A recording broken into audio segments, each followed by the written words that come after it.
देश में गृहयुद्ध या धार्मिक युद्ध की स्थितियां पैदा कर सकता है। हो सकता है कि आप इस बात से सहमत हो या सहमत नहीं हो, किंतु न्यायपालिका से जुड़े कुछ तथ्य हैं जो हमें भूलने नहीं चाहिए। इस वीडियो में हम 10 ऐसे महत्वपूर्ण अवसरों के बारे में बताएंगे जब सर्वोच्च न्यायालय के जजों ने कुछ ऐसा किया जिसे हिंदुओं के प्रति पूर्वाग्रह और असंवेदनशीलता माना जा सकता है। 1. कश्मीर में वर्ष 1990 में हुए हिंदू नरसंहार पर जब भी सुप्रीम कोर्ट में याचिका गई, उसे अस्वीकार कर दिया गया। तर्क दिया गया कि बहुत समय बीत चुका है। लेकिन 6 साल पहले 1984 में हुए सिख दंगों की जांच के लिए उसी कोर्ट ने एसआईटी का गठन किया।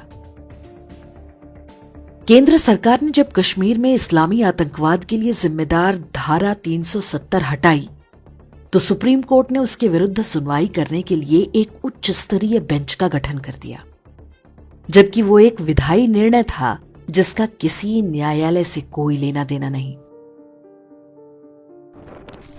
2. वक्फ एक्ट में वर्ष 1995 में वे प्रावधान जोड़े गए थे जिनसे मुसलमानों को अधिकार मिल गया था कि वे जब चाहें किसी भी भूमि पर दावा ठोक सकते हैं और पीड़ित व्यक्ति इस अन्याय के विरुद्ध कोर्ट भी नहीं जा सकता। स्वतः संज्ञान लेना तो दूर, जो हिंदू इस पक्षपाती कानून के विरुद्ध सुप्रीम कोर्ट गए, उन्हें भी ये कहकर भगाया जाता रहा कि तुम्हारा इस केस से क्या लेना देना है। कई लोगों पर आर्थिक दंड भी लगाया गया।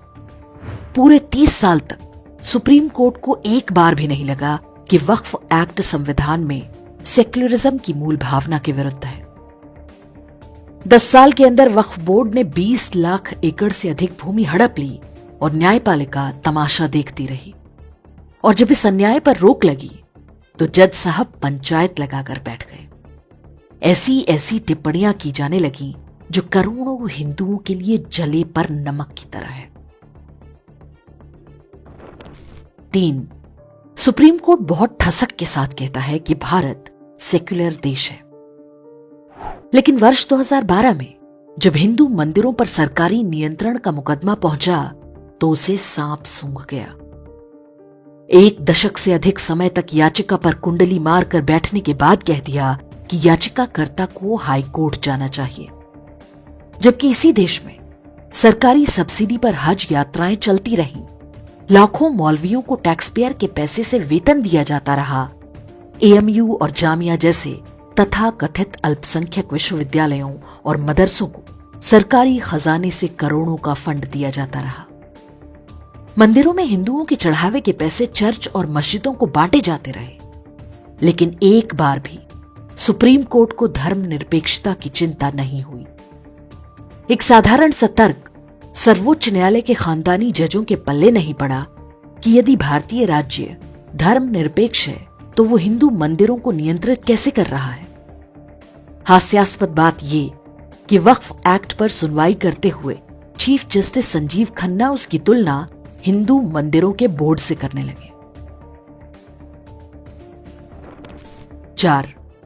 कांग्रेस सरकार ने वर्ष 2009 में शिक्षा का अधिकार यानी राइट टू एजुकेशन नाम से ऐसा कानून बनाया जो हिंदुओं द्वारा संचालित स्कूलों को बाध्य करता है कि वे 1/4 सीटों पर गरीब बच्चों को मुफ्त में पढ़ाएं।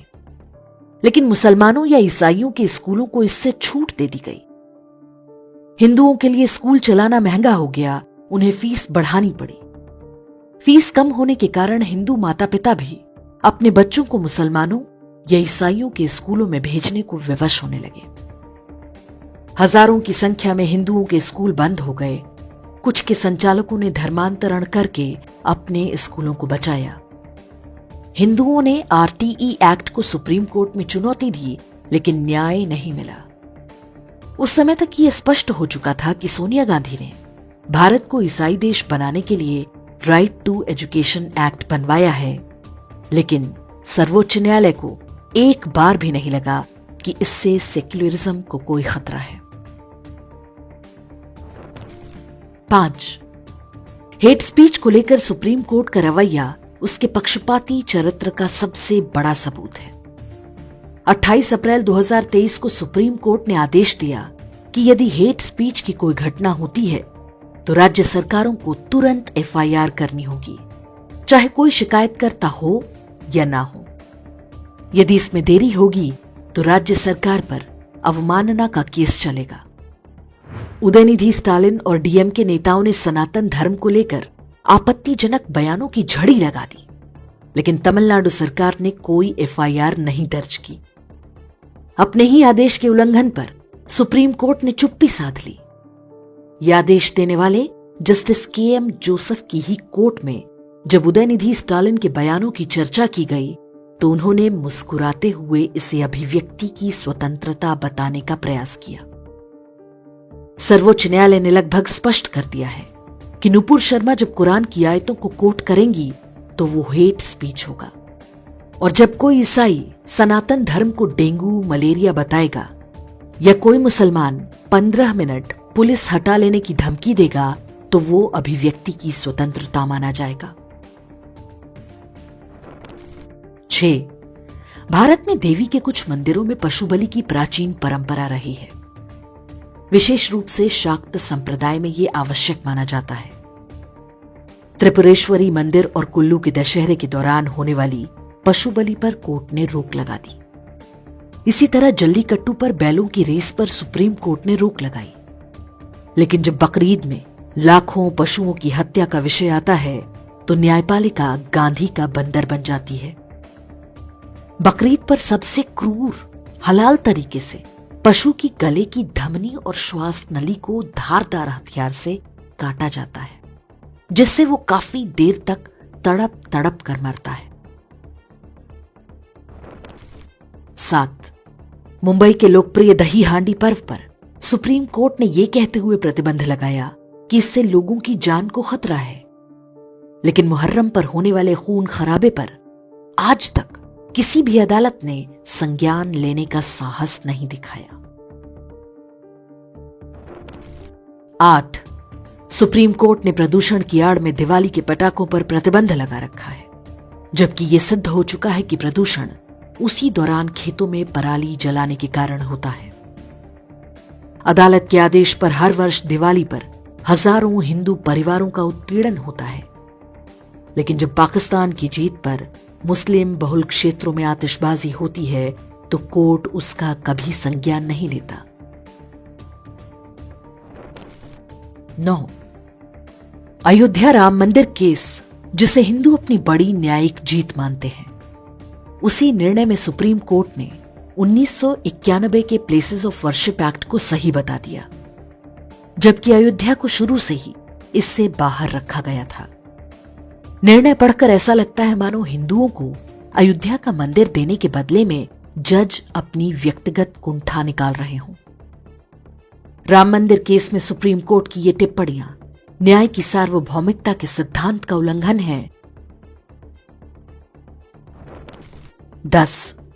शनि शिग्नापुर और सबरीमाला भारत में हिंदुओं के साथ न्यायिक भेदभाव का सबसे भयानक उदाहरण है।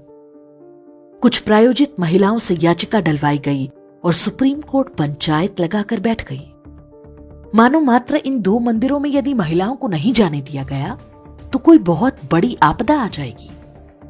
सुनवाई के दौरान उन जजों ने भी हिंदू रीति रिवाजों और परंपराओं पर बेहूदी टिप्पणियां की, जिनके खुद के मजहबों में महिलाओं को पूजा स्थलों में घुसने नहीं दिया जाता। लेकिन उन्हीं दिनों जब हाजी अली दरगाह और अन्य मस्जिदों में मुस्लिम महिलाओं के प्रवेश का विषय आया तो सर्वोच्च न्यायालय ने लीपा पोती कर दी। ऐसे ढेरों और उदाहरण दिए जा सकते हैं जब उच्च न्यायपालिका ने दिखाया है कि एक जैसे ही मामलों में उसके पास 2 अलग अलग पैमाने हैं। वे ऐसा अनजाने में कर रहे हैं या जानबूझकर, हमें नहीं पता, लेकिन जो भी कर रहे हैं वो आग से खेलने से कम नहीं। ऐसे में ये संयोग से अधिक प्रयोग मालूम होता है। न्यायपालिका के खानदानी जजों पर या तो ग्लोबल लेफ्ट का प्रभाव कुछ ज्यादा ही है, या वे किसी ऐसे डीप स्टेट का औजार बन रहे हैं जिनके माध्यम से भारत को अराजकता और गृहयुद्ध में झोंकने की तैयारी चल रही है।